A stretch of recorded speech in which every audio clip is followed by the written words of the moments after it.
បាទសួស្តីអ្នកនរគ្នាស្វាគមន៍មកកាន់វីដេអូថ្មីនៅក្នុងវីដេអូនេះខ្ញុំនឹងមកបង្ហាញអ្នកនរគ្នាអំពីរបៀប insert icon នៅក្នុងកម្មវិធី Microsoft Office PowerPoint បាទមុននឹងចូលដល់របៀបធ្វើបាទខ្ញុំសូមបញ្ជាក់អ្នកនរគ្នាបន្តិចទាក់ទងនឹងការដែលយើង insert icon ហ្នឹងគឺបានតែនៅក្នុងកម្មវិធី Office PowerPoint 2024បងប្អូនគ្នាសម្រាប់ version ដែលនៅក្រោមហ្នឹងគឺយើងអត់មាន tool ឬក៏ option សម្រាប់ insert icon ហ្នឹងទេបាទអញ្ចឹងយើងទៅមើលពីរបៀបធ្វើវាទាំងអស់គ្នាអញ្ចឹងអ្នកនរគ្នាចូលទៅកាន់ insert យើងយកពាក្យថា icon មកបាទយើងចុចលើ icon បញ្ជាក់អ្នកនរគ្នាតើតែ computer អ្នកនរគ្នា connect internet ដែរនេះបើសិនជាអត់មាន internet icon របស់យើងដូចជាអត់មានច្រើនណាស់នេះបាទ icon ដែលយើងអាចយកមកប្រើប្រាស់បានមានដូចជា icon ណាដែលអត់ជាប់រូបសញ្ញាពេជ្រនេះកាលណាដែល icon ដែលជាប់រូបសញ្ញាពេជ្រនេះគឺវាទាមទារឲ្យយើងបង់លុយ go to premium អញ្ចឹងទៅអញ្ចឹងនៅក្នុង icon យើងមានច្រើនដល់នេះវាបែងចែកជា accessibility មានដូចជា apparel weather អីផ្សេងៗទៅចឹងអ្នកទាំងនេះ scroll roll ទៅចង់បាន icon បែ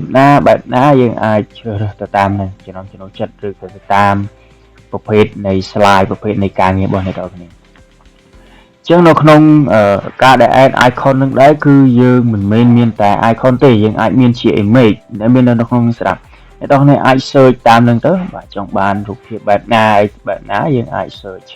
ហើយយើងមាន cut out people នេះគឺជាប្រភេទដែលរូបភាព remove background ស្រាប់ហ៎តើបាទជាប្រភេទដែលមាន remove background ស្រាប់នៅក្នុងហ្នឹងអញ្ចឹងអ្នកនរគ្នាអាចជ្រើសរើសមើលទៅតាមហ្នឹងទៅបញ្ជាក់ម្ដងទៀតអរគ្នាទាំងអស់ហ្នឹងកម្មវិធី Office PowerPoint ដែលក្រោម version 2024អត់មានទេហើយទាំងអស់ហ្នឹងដែរក៏វាទាមទារឲ្យយើង connect internet ដែរយើងមានជា sticker ក៏មានដែរអូខេយើងមានជា video ក៏មានដែរបាទអ្នកនរគ្នាអាចចុចលើវាហើយ insert ចូលបានវាមានជា illustration ក៏មានដែរអូខេតើយើងឃើញមានច្រើនរូបភាពដែលគូចេញមកហើយយើងមាន cartoon people បាទអញ្ចឹងទាំងអស់ហ្នឹងគឺជា option ឬក៏ជា icon ជារូបភាពដែលគេដាក់ឲ្យយើងមានស្រាប់នៅនឹងដើម្បីឲ្យយើងមានភាពងាយស្រួល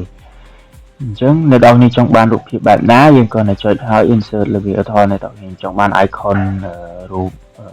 យន្តហោះហ្នឹងបាទ airplane ហ្នឹងយើងអាចចុចហើយ insert មកវានឹង load មកកាន់ slide របស់យើងហើយអូខេ